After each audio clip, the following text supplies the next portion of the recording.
Geno, can you discuss what the first media timeout was like in the huddle, and was the discussion rather one-sided? The first media timeout? It's 13-4. Oh, at 13-4. Well, it was mostly, and you could see it coming. We come down, we score, they miss, then we miss wide open shots. You're not going to hold them forever. And then I think we got like standing around doing nothing. And then they got a little run, a little bit of momentum. And I knew that, once we got some movement and once we got some flow, that we would be okay. And I told them they're not going to make 10 more threes. And I don't know how many they made in the first quarter. How many? 3? They made 4 the rest of the game. So, but that's the only thing I was worried about going into the game. Whether offensively we would be able to generate enough of a flow, because they just put 4 guys in the lane. And we needed Aubrey to play great today, because her guy was going to be in the lane the entire game. And we needed our big guys to shoot the ball well from the perimeter, which is a good test for us, because that's what people are going to do a lot of times.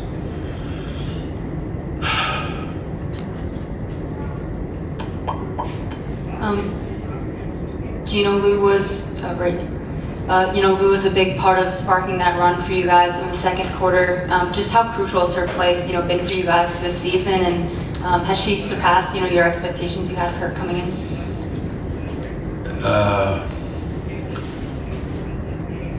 I'd probably not be truthful if I said yes or if I said no.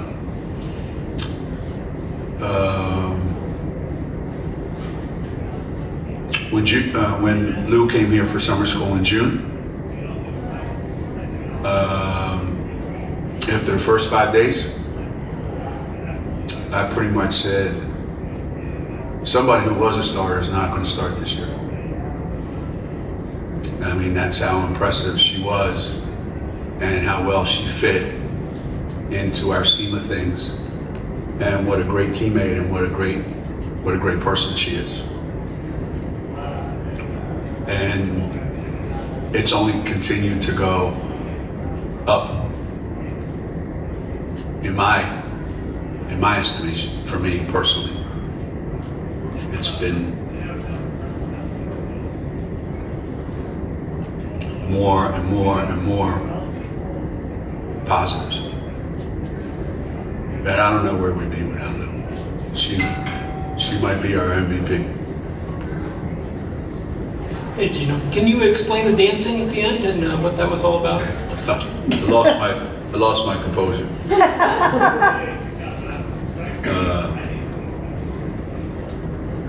You know who the happiest kid on our team is? Who would you guess? Nika, right? He's the happiest kid on our team. You know who the most miserable person in the world is? Nika Mule. Because when shots aren't dropping for her, she spent so much time on it this week, and her misses were so bad. One was like hit the side of the basket, I think, or something. And I said, at one point I said, just shoot one that looks like it might go in. And that made her just really happy camper, right? And I told her at halftime, I said, you need to make 2 in the second half. Right? You need to make 2 in the second half. So when she made one,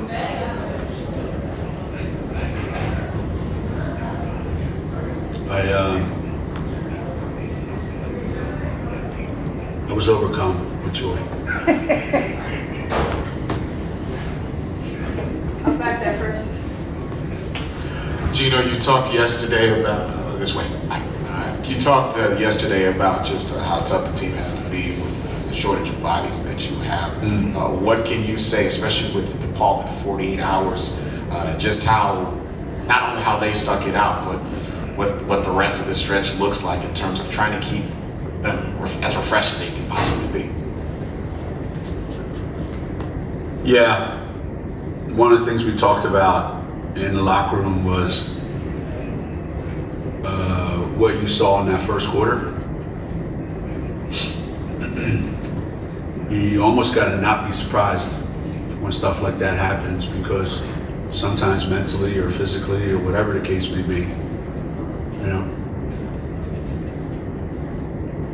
maybe we expect when things start easy that it's going to be easy and we just kind of roll through it. And then when it gets hard, it's like,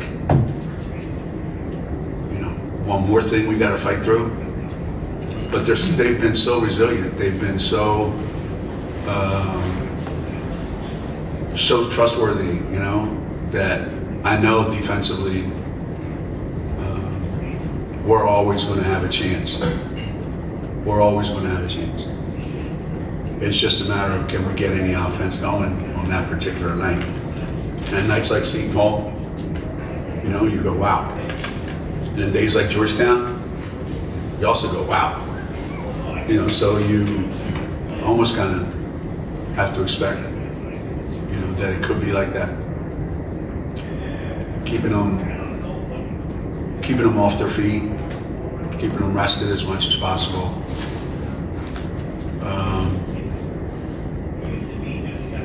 This stretch, the next 11 days, is probably the toughest stretch of the season. So we have to figure out how to do this.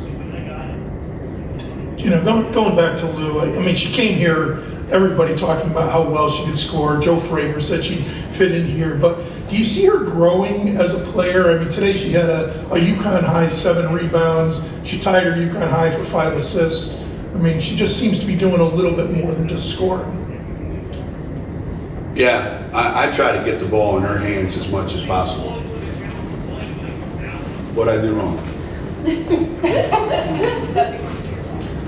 You finally caught me.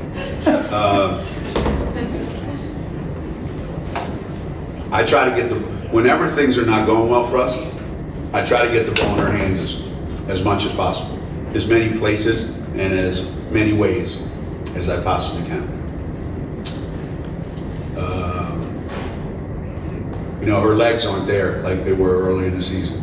So the 3 ball is not just floating in them effortlessly, you know. So she's smart enough to, you know, find other ways to score. I mean, you're shooting 52% from the 3-point line. That's pretty amazing, right? But she knows what she is. She knows what she's good at, and she has tremendous confidence in her ability.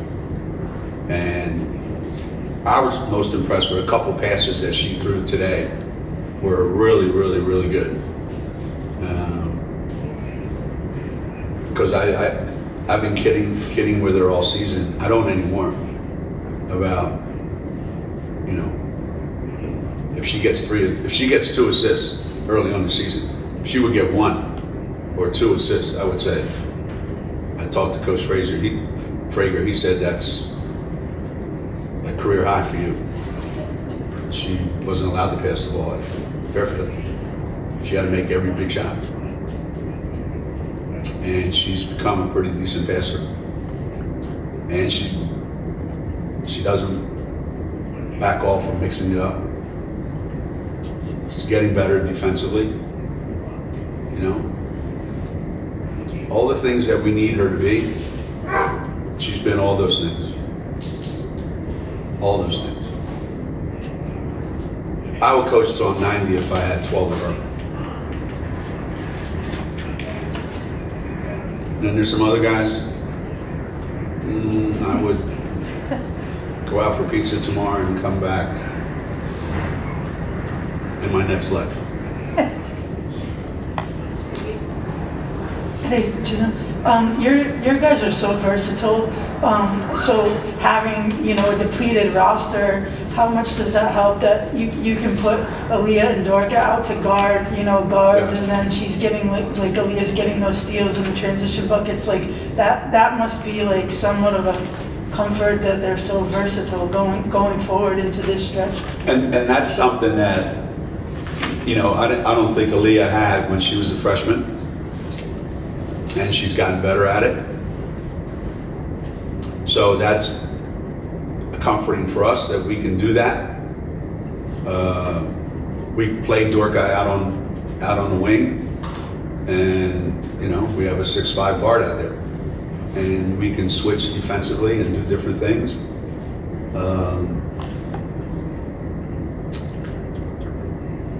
You know, we could put Aubrey in a couple of different spots.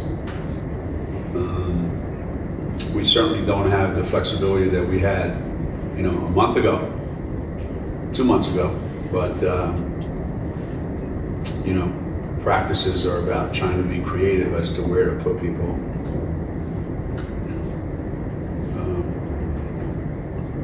So you find that usually here we just play, you know, we just play through things and find ourselves last year and this year calling and running more plays to be specific about where each person goes so we can take advantage of that at that point in time. You know, you've talked about consistency for decades, and I know this statistic is going to pale compared to some of the things you guys have done here. But it's 10 wins in a row, and this is the 17th straight year you've had a 10-game winning streak at some point in the season.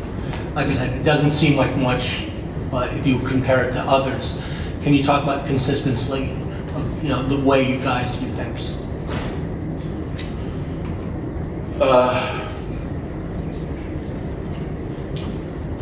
I want to say a lot of it has to do with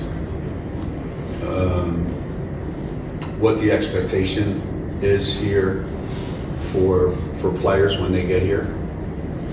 They walk in our practice facility and right away they know that there's a sense of history and tradition here that they either are going to be strong enough, tough enough to add to it, or it's going to break them. And fortunately, we've been getting the kind of kids that they embrace that. They look forward to it for the most part. Some win you a national championship because that's, you know, that's how good they are and how tough mentally and physically they are. And others maybe come up short, but the expectation is there. The bar is really, really high. And the kids that come here, they embrace that, you know. We talk a lot about, you know, what's fragile, you know, what's the meaning of fragile? Not fragile,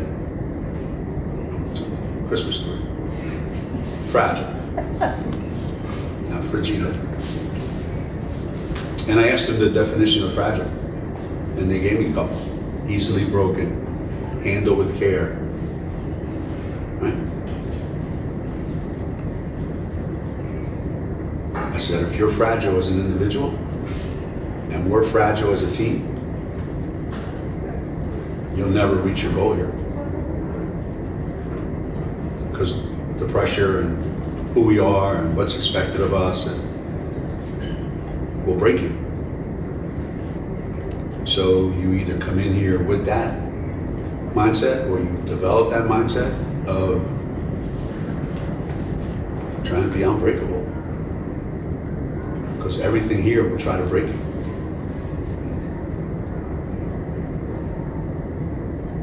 And this team, more than any team that I've coached maybe in 38 years, has probably had more to deal with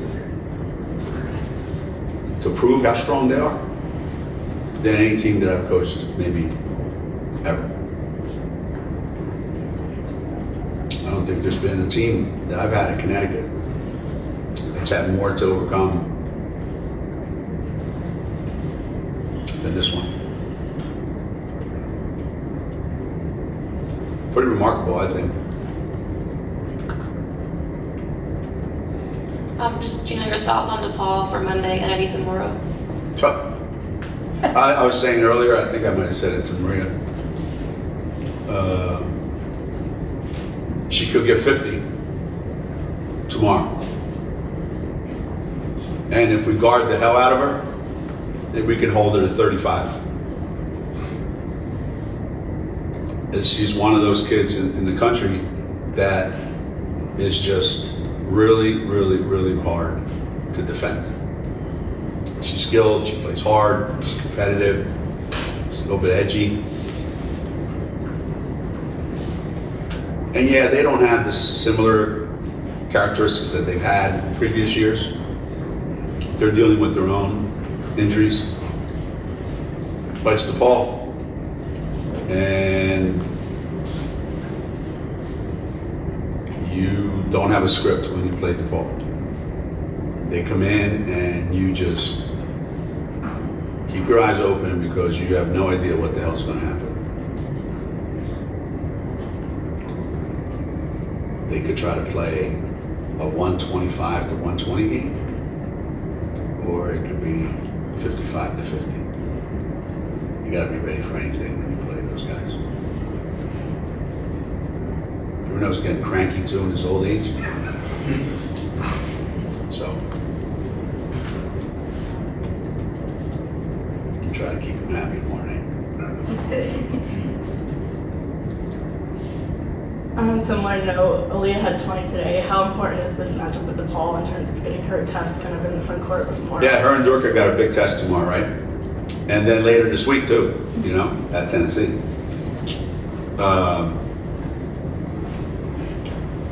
You know, if you think about what's an All-American type player, right? You know, it's somebody that you can count on your team to get you a bucket when you need it. Get a rebound when you need it. Get a steal when you have to have one. Get a block shot. And she plays so hard and she's so consistent that, you know, she's had an All-American type season.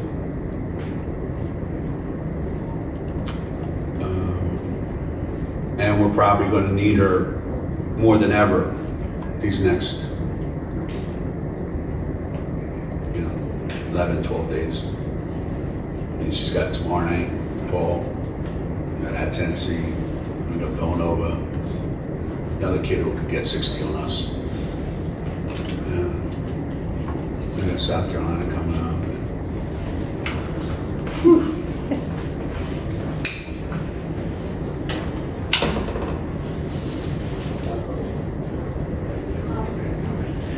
Geno, in the third quarter, did you notice you had the 5 international players on the floor? Did I? Lasted for a minute. Was up?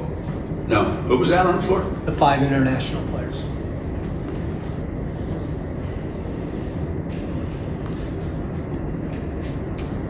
Temporary loss of insanity. Certainly wasn't done on purpose. But how do you explain that you can't explain stuff? How do you explain Nash going into the game and the first time she touches the ball, she thinks she's superb and she's going to drive down to the baseline and fool everybody and throw a behind the back pass for the greatest layup ever? And it's a walk.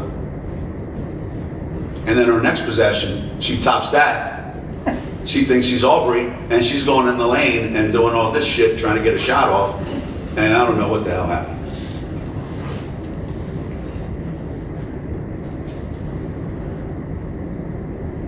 Hey, look, you gotta love these guys, these international guys.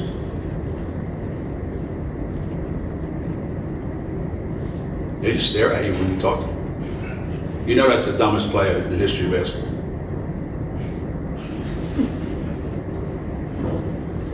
Can't even get mad after that. Yeah, I know.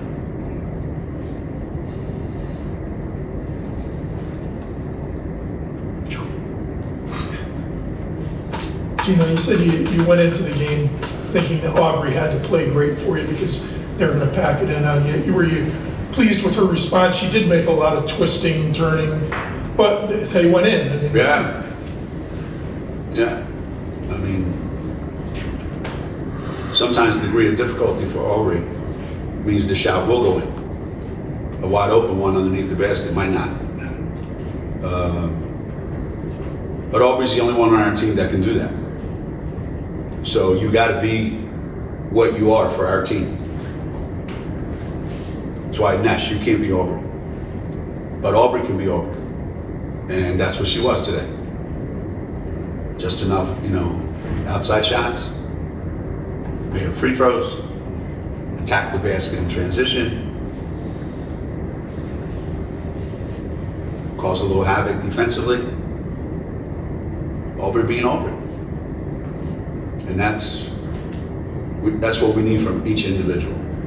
Nobody can be anything else, but they can't be less than what they are.